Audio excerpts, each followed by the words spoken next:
Hi, I'm James Shillinglaw. I'm here with a familiar face if you've been watching us over the last year.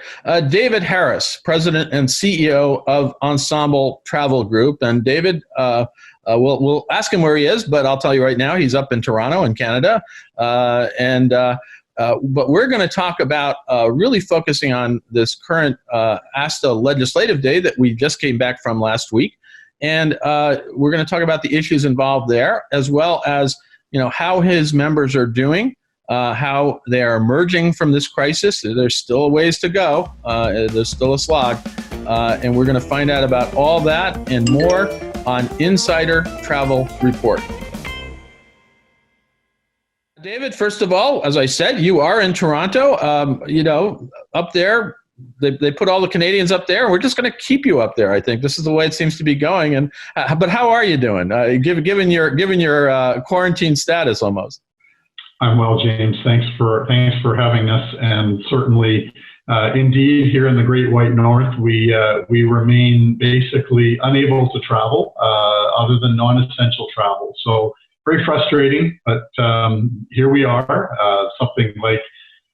The reopening requirements are for the country are that our Prime Minister wants to see 75% of people vaccinated before they reopen, and we're currently at something like 46%. I don't think we're even that high, but in any event, we're going in the right direction finally. Well, you live in paradise in Canada. Why would you want to leave? I want to be like everybody else in this industry. Spread our wings. Let's get going.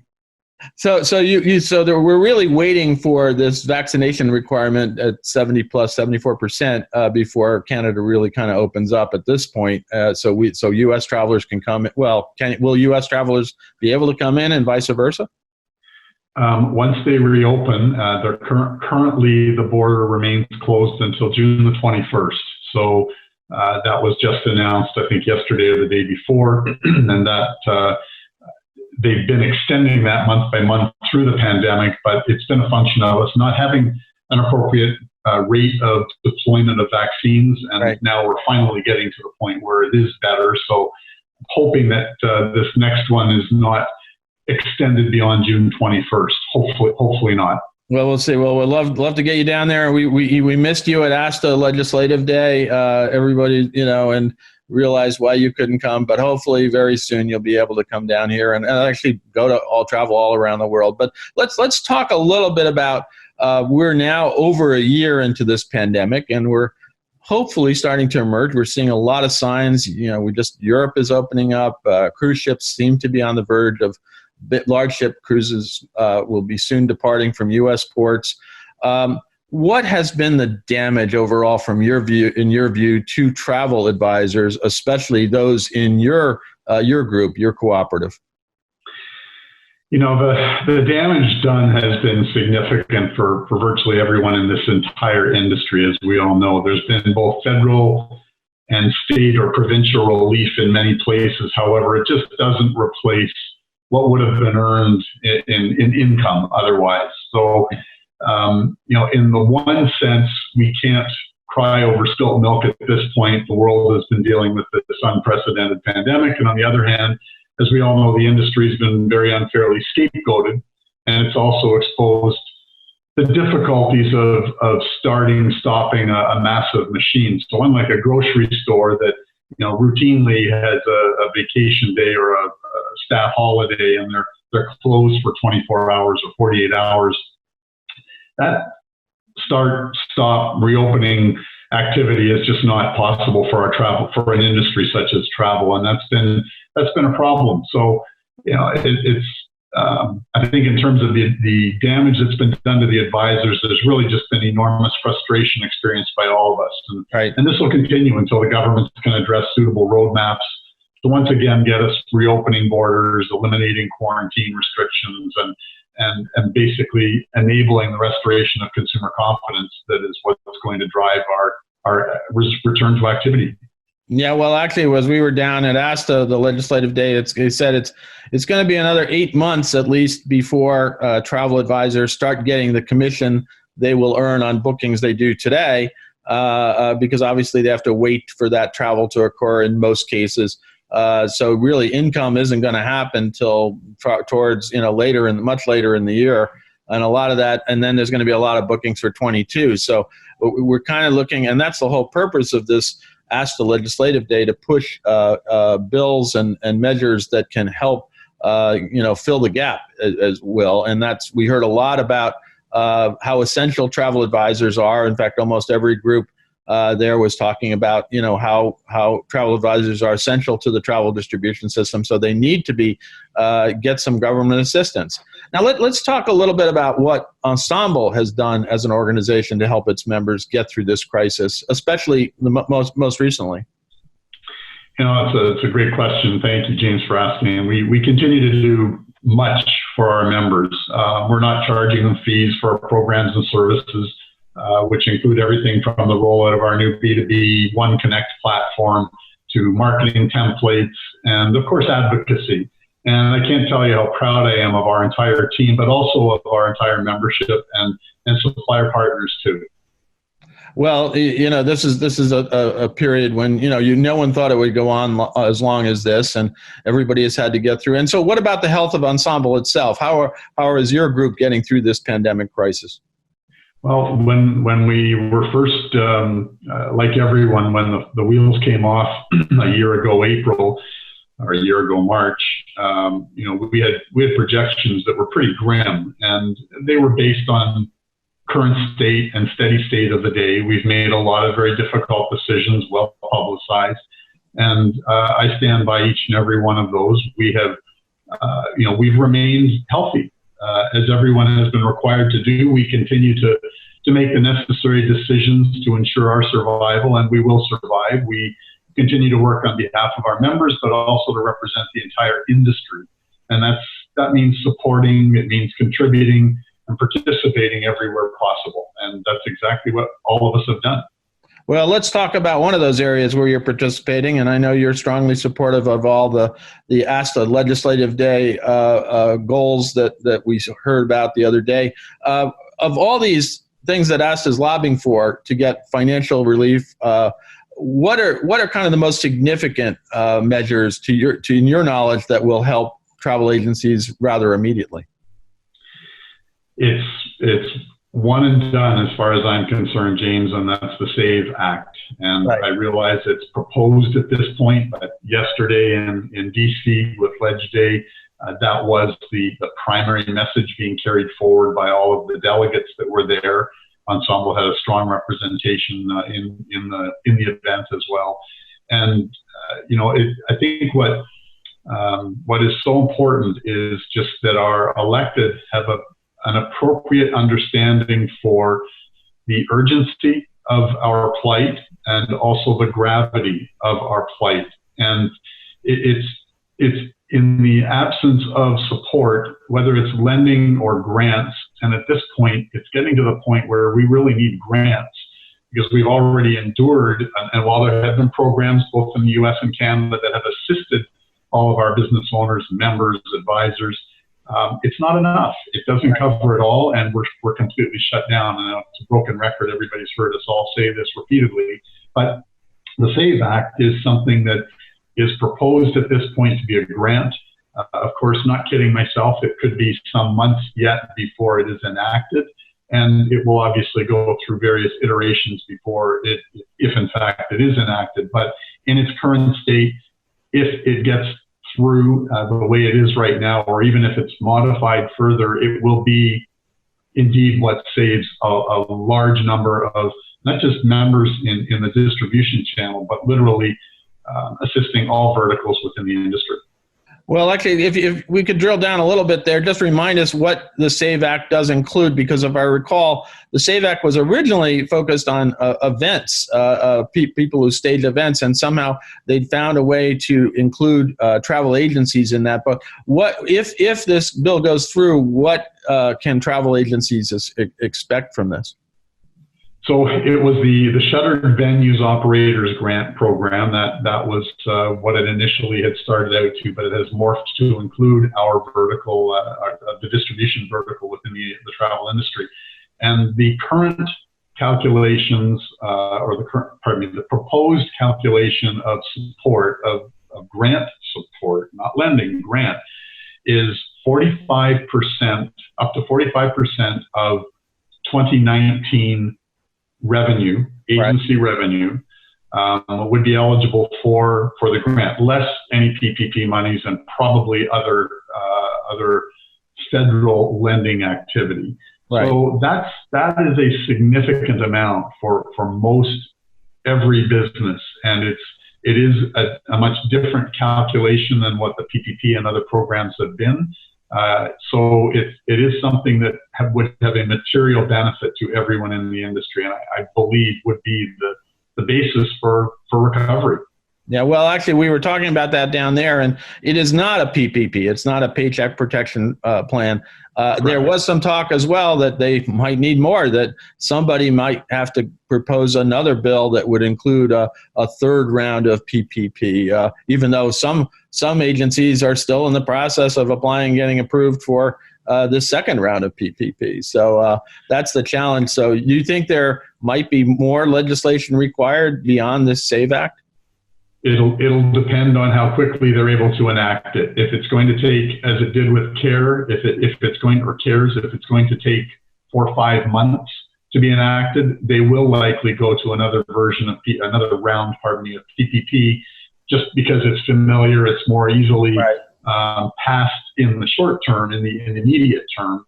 But in terms of the longer, the longer requirements that we have, indeed, it will be the SAVE Act that everyone should be targeting. And I think they're more aware now. I will say, and this isn't intended to sound defensive for our elected.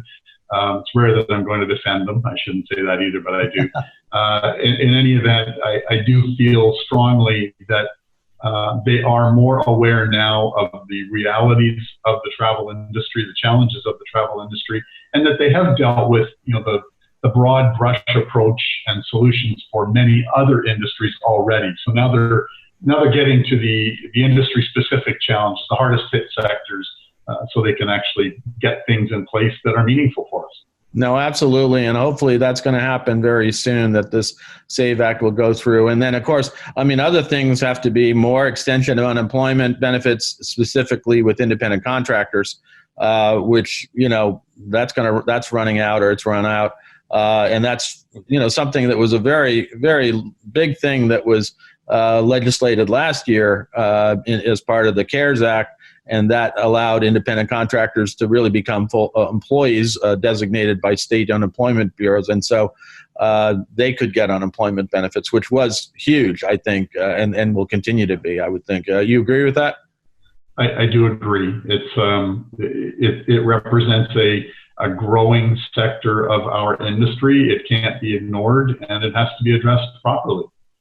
Let's talk about another piece of legislation that's fairly recent. The Senate had passed a waiver of the so-called the cabotage laws that govern foreign flag cruise ships. We sometimes call it the Jones Act, but it's the Passenger Vessel Services Act, enacted back in 1897. So this is a law that's just in the books forever. And so here we are, and that's why foreign flag cruise ships can't get to Canada directly from U.S. ports, especially now that the Canadian government has decided at this point not to accept any foreign flag cruise ships in its ports until February 2022. So basically that destroyed the Alaska season. But now we have this bill coming through, got Senate passage, waiving the cabotage law, and now we're waiting for the House to act. How important is that legislation, would you say, to your members who book a lot of cruises? It's enormously important. I'd say a couple of things first off, though, and number one is I can't imagine there were many cruise ships in 1897 that had the challenges that we're facing today. So it is indeed time that we make some revisions to this. I would also say that I'm certainly not representing the Canadian government. I'm at complete odds with their inability to make the right decision on this. It is beyond frustrating. They have been very ill-informed. They've been very irresponsible in this, quite frankly. And these revisions are going to get through. It's been passed in Congress, and now it's up to the President and Senate. Or have I got that out of sequence here? It's probably the House has to pass it, then President Biden has to sign it. But then I guess it goes down to, is your organization being you have Canadian and American members. Are you actively lobbying in Canada to get the decision to stop any cruise ship from coming into Canada overturned until February 22? That seems a little excessive. You're 100% correct. It was a government decision. It's completely inappropriate. I have had meetings in conjunction with ACTA. I have had meetings with the Minister of Transport in Canada, Minister Alghabra. The frustrating point there is that he claims to understand the challenges, and yet, week after week, the challenge remains. So I do think that with the advent of what's going to be passed in the U.S., and I expect that's going to be in the next day or two, this week is my. It might be before. Hopefully, before this comes out, this will be coming out a few days later, and hopefully we'll be looking at this. Say, they got through that, so we will have a shortened Alaska season, maybe starting in August. That's basically gives you 2 months to sell, but anything's better than nothing, right? Yeah. Otherwise, the only way around this, James, is going to be that sailings leaving from Seattle are going to have to stop in Japan before they can get to Alaska. So I don't see that happening. Then again, I don't see too many unhappy cruisers if that were to be the case. No, that's true. That would be an interesting cruise. That would not be terrible, to be honest with you. But now let's talk a little bit about what are you selling to your members and to travel agencies in general. How should they be working to survive, to get through this period right now while we're waiting for this government assistance, which is still key to getting to the other side? James, we continue to remind all of our members about the importance of participating in advocacy, reaching out proactively to let their elected know of our plight, both the urgency and gravity, as I mentioned earlier, of our need for meaningful support. As you mentioned, the lag to our recovery is very real. And unlike most other industries, on top of the already 12 months of virtually no income, and yes, financial aid is mandatory. So in terms of what we're asking our members to do is to not just simply be complacent about the need for reaching out, but rather doing it, speaking with their representatives, making sure that there is ongoing dialogue. That's the only way it's going to happen. And ASTA and ACTA have both been very consistent in reminding us and insisting that we do this. Well, you just mentioned that, obviously you want your members, your travel advisors, travel agencies to be contacting their members of Congress to urge them to act on this. And also the other thing is, I don't know what your percentage of ASTA membership is now. Obviously, if you're not a member of ASTA or ACTA, maybe it's time to do that and join. I know it's a tough time, but I know there are programs available so that you can become members of these organizations if you haven't already. But I think, if I recall, Ensemble has done a pretty good job of getting most of its members. In fact, if all of them aren't right now, I'd be surprised, members of ASTA. The definition of most is 100%, and that is the number that are ASTA members as a result of a mandate several years ago. So, that's right. I remember that. You were one of the first to do that, and credit to you, because obviously now we're in the thick of it, and it's important that everyone be members, and all of your group is. So that's fantastic. Anything else you want to say to the travel agency community, to your members, about this whole thing, how we're going to get out of it, and about Ensemble, about the ASTA legislative goals? I would say threefold, James. And one is that we continue to proactively and regularly communicate with your clients. Number two is to continue to educate yourselves. Being current, remaining current is critical right now, especially there's so many changes to traveling requirements and different places of the world when they're reopened. So being current is going to be essential. And thirdly is to advocate, share our industry plight as often as possible, and communicate with your elected. Those are the three really important pieces of advice for all of our members and for all advisors and agencies in the community. Well said, and that's what we all should be doing for the trade at this point. David, I want to thank you for joining us about this and getting your views on this. It's critical right now that these pieces of legislation get passed so we can get through the next few months for the entire trade. But again, we hope to see you live someday from Canada when they let you out. Hopefully that's sooner rather than later. We miss going to Canada too, to be honest with you. It's right next door, and it's a great place to visit. And I know you usually come down here to New York to see your team quite a lot. So that's been, you haven't done that for over a year right now.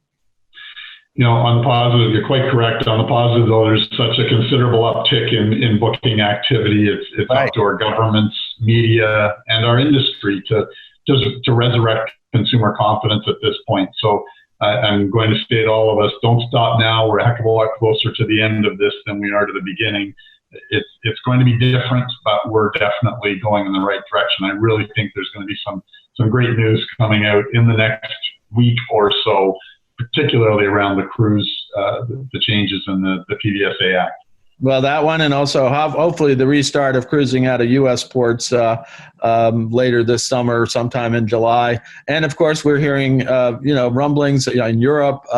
We have the situation in Europe where the European ministers are deciding to reopen Europe this summer. And in reaction, we're starting to see the restart of river cruising, which is obviously a strong segment. So we're all looking forward to getting back on the rivers of Europe, getting back on the oceans off the U.S. coast, and we hope soon off the Canadian coast. So we'll see what happens. I hope so as well. Again, thank you, David, for joining us. And I'm James Shillinglaw, and this is Insider Travel Report.